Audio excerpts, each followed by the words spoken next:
বুখারীর বর্ণনা 3123 নম্বর হাদিস। عن أبي هريرة رضي الله تعالى عنه قال قال رسول الله صلى الله عليه وسلم تكفل الله لمن جاهد في سبيل الله لا يخرجه إلا الجهاد في سبيله وتصديق كلماته بأن يدخله الجنة أو يرجعه في مسكنه الذي خرج منه ما نال من أجر أو غنيمة। কোন ব্যক্তি যদি জিহাদে বের হয়, উদ্দেশ্য হলো শুধুমাত্র আল্লাহর রাস্তায় জিহাদ করার জন্যই সে বের হয়েছে, আর আল্লাহর কথাগুলো বিশ্বাস করেছে, আল্লাহ আপনি বলেছেন জিহাদ করলে এই ফজিলত, এই কারণেই আমি জিহাদে বের হয়েছি। নবীজি বলেন এই মুজাহিদের ব্যাপারে আল্লাহ তাআলা দায়িত্ব নিয়ে নেয়, হয়তো তাকে জান্নাতে প্রবেশ করাবেন, অন্যথায় তাকে গাজী বানায়া প্রচুর গনিমতের সম্পদ সহ তার বাসায় আল্লাহ তাকে ফিরাইয়া দিবেন। আল্লাহ দায়িত্ব নিয়ে নেয়। সহিহ মুসলিমের বর্ণনা 1878 নম্বর হাদিস, 1878। মাদ্রাসার পাঠ্যপুস্তক অনুসারে মোট হাদিস সংখ্যা হবে 3033টা। قال رسول الله صلى الله عليه وسلم مثل المجاهد في سبيل الله كمثل الصائم القائم القانت بآيات الله لا يفتر من صيام ولا صلاة। নবীজি বলেন কোন ব্যক্তি যদি আল্লাহর রাস্তায় জিহাদের উদ্দেশ্যে বের হয়, কোন ব্যক্তি নফল নামাজের মধ্যে দাঁড়িয়েছে, দাঁড়ানোর পর নফল নামাজের মধ্যে কোরআন তেলাওয়াত করতেছে অবিরত, নফল নামাজ ক্লান্ত হয় না। এই যে ক্লান্তিহীন রোজা রাখলো, ক্লান্তিহীন নফল নামাজ পড়লো, ক্লান্তিহীন কোরআন তেলাওয়াত করলো, তার যেই সওয়াব, আল্লাহ নবী বলেন কোন ব্যক্তি জিহাদের ময়দানে যখন বের হয়, হাত্তা ইয়ারজিআল মুজাহিদু ফি সাবিলিল্লাহ, ওই ব্যক্তি জিহাদের ময়দান থেকে ফিরে আসার আগ পর্যন্ত তার আমল নামায় এই সওয়াব আল্লাহর পক্ষ থেকে জারি থাকে। জিহাদে বের হয়েছে কেউ, আমি আপনি নফল নামাজে আছি, নফল রোজায় আছি, নফল নামাজে কোরআন তেলাওয়াত, এক হলো নফল রোজা, আরেক হলো নামাজে আছি, আরেক হলো কোরআন তেলাওয়াত করতেছি, তাও আবার ক্লান্তিহীন অবিরত করতেছি। মুজাহিদ জিহাদের ময়দানে পা রাখছে, তার সওয়াব শুরু হয়ে গেছে। এই পরিমাণ। আল্লাহ কথাগুলা বুঝার তৌফিক দান করেন। আবু দাউদের হাদিস 1449 নম্বর হাদিস। এক সাহাবীর নাম আব্দুল্লাহ ইবনে হুবশিগিল খাসআমি রাদিয়াল্লাহু তাআলা, তিনি বলেন আন্না রাসূলুল্লাহ সাল্লাল্লাহু আলাইহি ওয়াসাল্লাম সুইলা আইয়ুল আমালি আফজালু ইয়া রাসূলুল্লাহ। রাসূলুল্লাহ সাল্লাল্লাহু আলাইহি সাল্লামকে জিজ্ঞাসা করা হলো, হুজুর আল্লাহর কাছে সবচেয়ে শ্রেষ্ঠ আমল কোনটা? নবীজি বললেন তুলুল কিয়াম, লম্বা সময় নামাজের মধ্যে দাঁড়িয়ে থাকা আল্লাহর কাছে সবচেয়ে শ্রেষ্ঠ আমল। এটা কি কাল শুরু হইতেছে? তাহাজ্জুদ নামাজে একটু দাঁড়ায়েন আল্লাহর দরবারে, একটু বেশি সময় নামাজ পড়ার চেষ্টা করবেন। জোহরের সুন্নত 3.5 মিনিটে শেষ করে দিয়েন না 4 রাকাত। কয় মিনিট?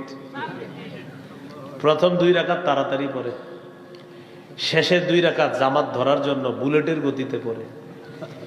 পাশে যদি আপনি থাকেন দেখবেন উনি সুবহানা রব্বিয়াল আজিম এভাবে পড়ে। সুবহানা রব্বিয়াল আজিমে সিন কয়বার? একবার। সুবহানা রব্বিয়াল আজিম পুরা বাক্যে সিন কয়বার?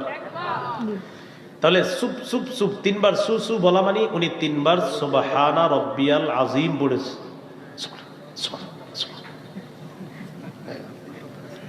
আল্লাহর সাথে তামাশা করবেন না, আল্লাহ হেফাজত করেন।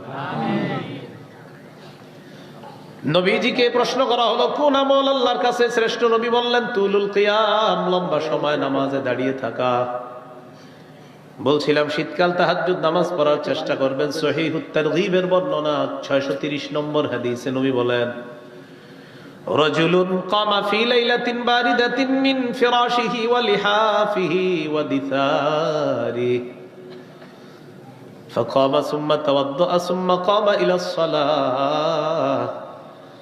শীতের রাত, প্রচন্ড শীতকালে কোন ব্যক্তি রাতের বেলা লেপ কম্বল বিছানা ছেড়ে উঠছে, উঠার পর ওযু করে নামাজের মধ্যে দাঁড়ায় গেছে। এই ব্যক্তি যে নামাজের মধ্যে দাঁড়ায়, আল্লাহ তাআলা তাকে দেখে খুশিতে হাসতে থাকে। এই শীতকালে লম্বা রাত তো একটু চেষ্টা করে নামাজ পড়ার। তো আল্লাহ ফেরেশতাদেরকে বলে মা হামালা আবদি হাদা আলা মা সানাআ, আচ্ছা, আমার এই বান্দা নফল নামাজে দাঁড়াইছে কেন? আল্লাহ তো সব জানে, ফেরেশতাদেরকে সাক্ষী রাখে। আচ্ছা, আমার বান্দা এরকম এই রাতে শীতের কম্বল বিছানা সব ছাইরা দাঁড়াইছে কেন?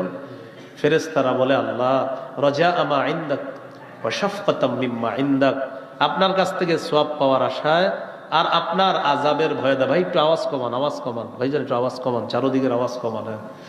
রাজা আমা ইনদাক, আপনার কাছ থেকে প্রতিদান পাওয়ার আশায়, আর হলো আপনার কাছ থেকে আযাবের ভয় থেকে বাঁচার জন্য। আল্লাহ তাআলা বলেন, আ'তাইতুহু মা রাজা, সে যে আশায় দাঁড়িয়েছে দিয়ে দিলাম। ওয়া আম্মানতুহু মিম্মা ইয়াখাফ, যে ভয়ে দাঁড়িয়েছে সেই ভয় থেকে তাকে আমি আল্লাহ নিরাপত্তা দান করলাম। পড়া যাবে না একটু তাজ্জুদ? নবীকে প্রশ্ন করলেন, কোন আমল শ্রেষ্ঠ? আল্লাহ নবী বললেন, তুলুল কিয়াম, লম্বা সময় নামাজের মধ্যে দাঁড়িয়ে থাকা। এরপর প্রশ্ন করলেন, ফাইয়ুস সাদাকাতি আফজালু ইয়া রাসূলুল্লাহ, হুজুর কোন সদকা সবচেয়ে শ্রেষ্ঠ? নবীজি বললেন, জাহদুল মুকিল্লি, পরিশ্রম করে কষ্টার্জিত যে সম্পদ। ওই যে সভাপতি সাহেব বললেন, কষ্টার্জিত অনুদান আপনারা দেন, ঠিক না?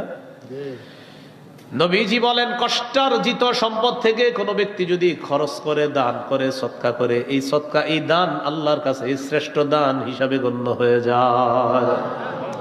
বলেন, কষ্টার্জিত উপার্জন, এটা থেকে সামান্য হলেও আমরা দান করবো ইনশাআল্লাহ।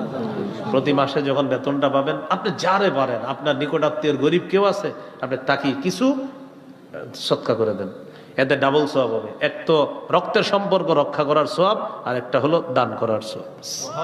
তো আপনি তো জানেন আপনার পরিবারের বা আপনার কোন সদস্যগুলা খুব অসহায়, অনাথ, তো আপনি তার পাশে দাঁড়াইলেন যে প্রতি মাসে আমি, আল্লাহ আমার যে ইনকামটা দেয়, আমি কষ্ট করে এটা করি। আপনি রিক্সা চালান, আপনি অটো চালান, আপনি পান দোকানদারি করেন, আপনি হাতের কাজ করেন, প্রচুর কষ্ট করে আপনি টাকা কামাই করেন। তো আমার নবী বলছে, কষ্টার্জিত উপার্জন থেকে যারা সদকা করবে, এই সদকাটা আল্লাহর কাছে শ্রেষ্ঠ সদকা, শ্রেষ্ঠ দান হিসাবে গণ্য হয়। সাহাবী প্রশ্ন করলেন, ফাআইয়ুল হিজরাতি ইয়া রাসূলুল্লাহ, ফাআইয়ুল হিজরাতি আফজালু ইয়া রাসূলুল্লাহ, ইয়া রাসূলুল্লাহ, আল্লাহর কাছে কোন হিজরত সবচাইতে শ্রেষ্ঠ আপনার কাছে জানতে চাই। নবী জবাব দিলেন, মান হাজারা মা হারামাল্লাহু আলাইহি, আল্লাহ যা হারাম করেছেন এই হারাম থেকে যারা বেঁচে থাকবে। আজকে আপনি রাস্তা দিয়ে হাঁটতেছেন, একজন নারীকে দেখলেন যাকে দেখা আপনার জন্য হারাম, আপনি নিচের দিকে নজরটা নামাইলেন। এই যে নজর আপনি নিচের দিকে করলেন, হারাম জিনিস থেকে বাঁচলেন। আল্লাহ নবী বলেন, তোমার এই নিষিদ্ধ জিনিস থেকে বেঁচে থাকাটা আল্লাহর কাছে শ্রেষ্ঠ হিজরত হিসাবে গণ্য হয়ে যায়। তাহলে হারাম থেকে বাঁচবো, বলেন ইনশাআল্লাহ। এরপর প্রশ্ন করলেন, ফাআইয়ুল জিহাদি আফজালু ইয়া রাসূলুল্লাহ, হুজুর আল্লাহর কাছে সবচেয়ে শ্রেষ্ঠ জিহাদ কোনটা? নবীজি বললেন, মান জাহাদাল মুশরিকিনা বিমালিহি ওয়া নাফসিহি, যে ব্যক্তি নিজের জান মাল নিয়ে মুশরিকদের বিরুদ্ধে লড়াই করে, এটা আল্লাহর কাছে শ্রেষ্ঠ জিহাদ বলে গণ্য হয়ে যায়। তৈরি হন, মুশরিকরা আমাদেরকে খুব ডিস্টার্ব করতেছে, যারা শিরিক করে তারা খুব ডিস্টার্ব করতেছে। আল্লাহ তাআলা বলেন, লা তাজিদান্না আশাদ্দান নাসি আদাওয়াতাল লিল্লাযিনা আমানুল ইয়াহুদা ওয়াল্লাযিনা আশরাকু, নবী মুমিনদের সবচাইতে কঠিন শত্রু পাবেন ইহুদি এবং মুশরিক যারা শিরিক করে তাদেরকে। বাস্তবিকই যারা শিরিক করে তারা আমাদের সব